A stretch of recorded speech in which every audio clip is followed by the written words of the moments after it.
Baik, bismillahirrahmanirrahim.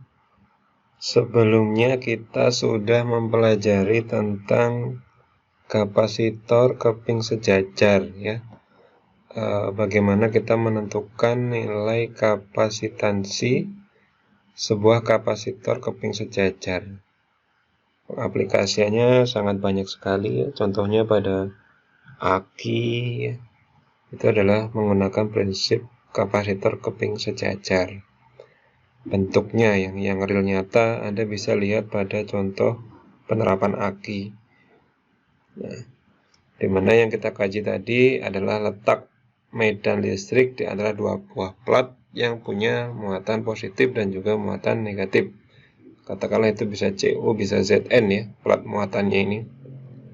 Nah, tadi juga sudah dikemukakan sebelumnya pada pertemuan sebelumnya bahwa nilai medan listrik di antara dua buah plat ini adalah sigma per epsilon 0. Sigma dirubah menjadi Q per A sehingga nilainya menjadi Q per epsilon 0 kali A. Kemudian tegangan antara kedua keping ya, nilainya adalah V dikalikan E dikali D ya. Artinya tegangan ini ya nilainya adalah medan listrik dikalikan jarak dari dua buah plat ini. Sehingga ketemulah nilai dari kapasitansi sebuah kapasitor C0, CO ya, atau C adalah epsilon 0 A per D. Ini adalah persamaan baku untuk menghitung nilai dari sebuah kapasitansi kapasitor ya, yang ditinjau dari keberadaan medan listrik di antara dua buah plat. Nah, sekarang pertanyaannya adalah apa jadinya ketika di antara dua buah plat ini ya, pada bagian medan listrik ini kita tambahkan semacam penyekat atau isolator atau yang dikenal dengan bahan dielektrikum. Jadi di antara dua plat ini akan ada bahan yang digunakan untuk memisahkan dua plat ini. Nah, apakah nanti akan berpengaruh terhadap nilai kapasitansinya? Ya, tentunya pasti akan berpengaruh. Pengaruh itu nanti bisa disebabkan oleh jenis dielektrikum yang digunakan. Nah, maka persamaan kapasitansinya juga akan berubah, ya, akan berubah. Berubahnya seperti apa? Kita lihat. Nah, ketika kita sudah menambahkan bahan dielektrikum, ya, bahan dielektrikum pada plat, maka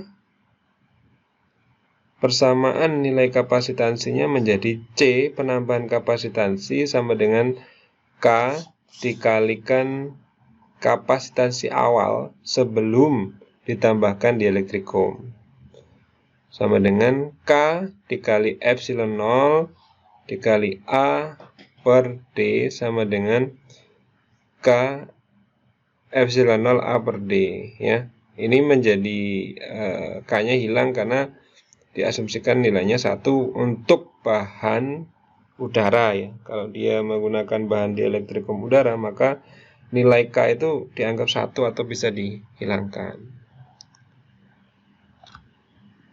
Nah, bila di dalamnya diisi bahan lain yang kita sebut sebagai dielektrikum, bahan lain itu akan memiliki konstanta dielektrik ya. Akan memiliki konstanta dielektrikum seperti yang dijelaskan pada slide sebelumnya tadi, yang merubah nilai kapasitansinya ya. Sehingga kapasitansi selanjutnya setelah bahan dielektrikum harus dikalikan dengan nilai dielektrikum atau nilai dielektrik dari bahan yang ditambahkan. Seperti di slide tadi kan, ini adalah plat 1, katakanlah plat 1, ini adalah plat yang kedua, kemudian ini adalah dielektriknya atau bahan yang diletakkan di antara dua plat yang memiliki medan listrik. Nah, kemudian hubungan antara C0, C sebelum dengan C sesudah, akan muncul seperti ini ya. Epsilon sama dengan K dikali epsilon 0. Ada penambahan nilai permitivitas. Kemudian kapasitor akan berubah harganya bila K, A, dan D berubah. Nah, ini adalah sifat dari besaran-besaran yang akan mempengaruhi nilai kapasitansi. Ya, pasti akan berubah ya. Kalau nilai K-nya berubah, nilai A-nya berubah, nilai D-nya berubah, tentunya kapasitansi akan berubah. Dalam hal ini, kapasitansi tidak bergantung pada Q, besarnya muatan, dan juga besarnya tegangan. Ya, hanya merupakan perbandingan yang tetap saja. Artinya, meskipun harga Q dirubah, harga C-nya juga akan tetap. Jadi yang sangat berpengaruh pada besaran yang berpengaruh dalam kapasitor plat sejajar itu adalah yang pertama adalah bahan dielektrikum yang memisahkan dua plat itu, kemudian adalah luas dari plat, kemudian adalah jarak dari kedua plat tersebut. Contoh pengaplikasiannya pada aki ya, itu yang paling mudah sekali.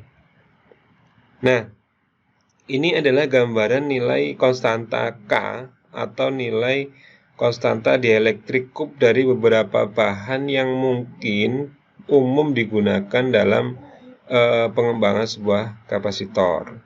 Kalau Anda mungkin membuka sebuah kapasitor tabung, maka di situ ada dielektrikum berupa kertas koran yang digulung-gulung ya. Dan itu adalah contoh bahan dielektrikum. Ini adalah nilai konstanta dielektrik. Kalaupun nanti muncul dalam sebuah soal, konstanta dielektrik ini peluangnya bisa dihitung atau bisa dilakukan dengan ada diketahui nilainya ya. Nah, sekarang kita lihat contohnya.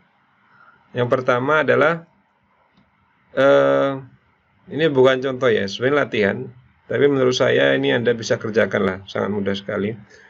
Jika Anda atau temanmu ingin membuat kapasitor dengan kapasitansi 0,2 farad, berapa luas masing-masing plat jika kedua plat tersebut terpisah sejauh 2,2 mm oleh udara? Artinya apa?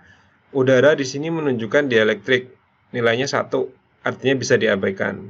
Oke? Kemudian terpisah sejauh 2,2 mm ini menunjukkan bahwa nilai D ya, nilai D dari dua buah plat itu adalah 2,2 dan kapasitansinya adalah C adalah 0,2 farad. Berarti Anda tinggal mencari nilai A ya, dimana C adalah epsilon A per D. Anda tinggal mencari nilai A-nya berapa.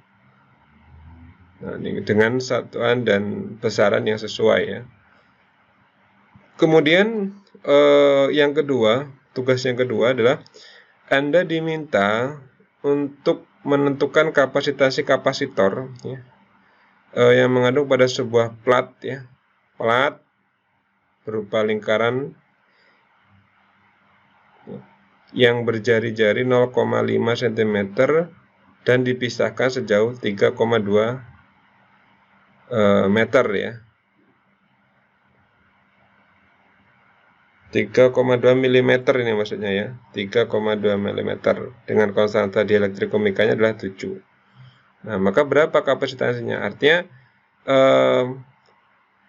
luasannya itu menjadi lingkaran ya, luasan platnya tinggal menjadi sebuah lingkaran. Berarti kalau dia lingkaran tinggal dihitung berapa nilai luasan platnya, ada jari-jarinya kan.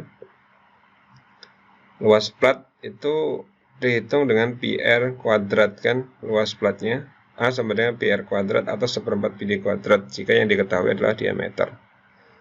Nah, tinggal dihitung saja nilai luas platnya berapa, jaraknya sudah berapa, kemudian konstanta dielektriknya sudah ada, maka akan ketemu nilai kapasitansinya. Dengan nilai epsilon 0 adalah 8,85 kan, kali 10 pangkat. Nah, itu untuk yang pertemuan kedua. Selanjutnya Anda bisa kerjakan tugas ini dan diupload kembali di Sepada.